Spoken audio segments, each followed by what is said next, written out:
एक गांव में एक धनी सेठ रहता था। उसके पास धन दौलत जमीन किसी चीज की भी कमी नहीं थी।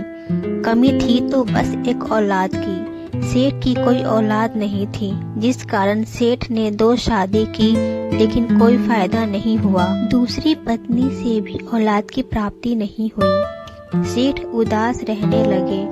एक दिन सेठ अपने बगीचे में उदास बैठे थे।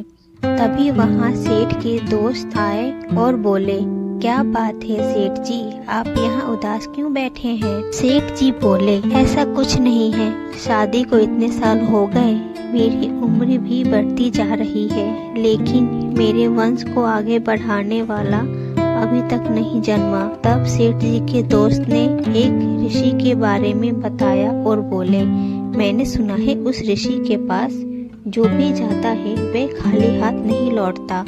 मेरे ख्याल से तुम्हें वहाँ जाना चाहिए। सेठ जी अपने दोस्त की बात मान लेते हैं और अगले ही दिन उस ऋषि के पास जाते हैं। ऋषि के पास पहुँचने के बाद सेठ जी अपनी सारी कहानी बता देते हैं। कुछ देर सोचने के बाद ऋषि सेठ को एक फल देते हैं और कहते हैं, ये लो फल और अपनी दोनों पत्नियों को आधा आधा खाने के लिए दे देना।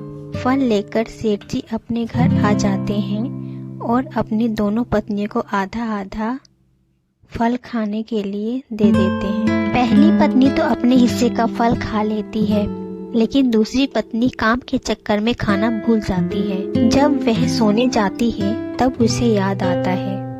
वह जल्दी से उस आधे फल को खा लेती है। 1 महीने में ही वह दोनों गर्भवती हो जाती हैं।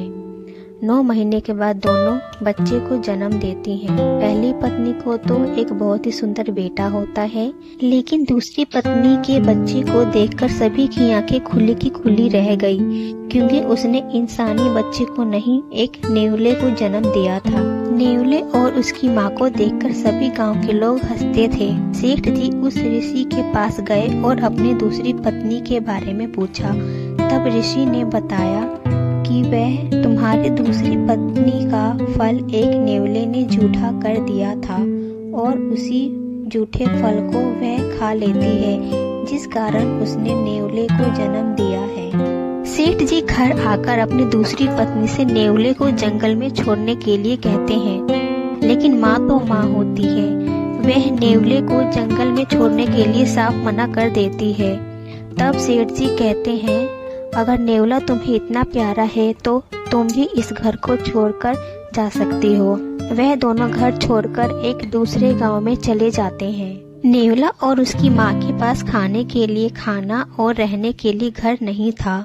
नेवला और उसकी माँ मेहनत कर मजदूरी करके एक छोटी सी झोपड़ी बनाते हैं और अपना गुजारा करते हैं। जिस गांव में वह दोनों रहते थे, उस गांव के राजा को एक मंत्री की जरूरत थी, लेकिन राजा की शर्त थी कि जो उसकी परीक्षा में सफल हो जाएगा उसी को मंत्री बनाएंगे। बहुत बड़े बड़े विद्वान पढ़े लिखे सभी राजा की दरबार में आए। उस परीक्षा में नेवला भी आया। नेवले को देख सभी हंसने लगे और बोले, यह देखो, हम जैसे विद्वानों के साथ ये नेवला भी परीक्षा देगा, और हंसने लगे। राजा के सवालों का जवाब कोई भी नहीं दे पाया, लेकिन जब नेवले की बारी आई तो उसने सारे सवालों के सही सही उत्तर देकर सबको चकित कर दिया। राजा नेवले से बहुत खुश हुए और उसे अपना मंत्री बना लिया। राजा ने नेवले को रहने के लिए घर, धन, दौलत सब कुछ दिया।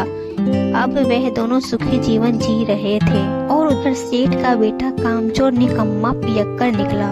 उसने सेठ जी का सारा धन जुए और पीने में खर्च कर दिया।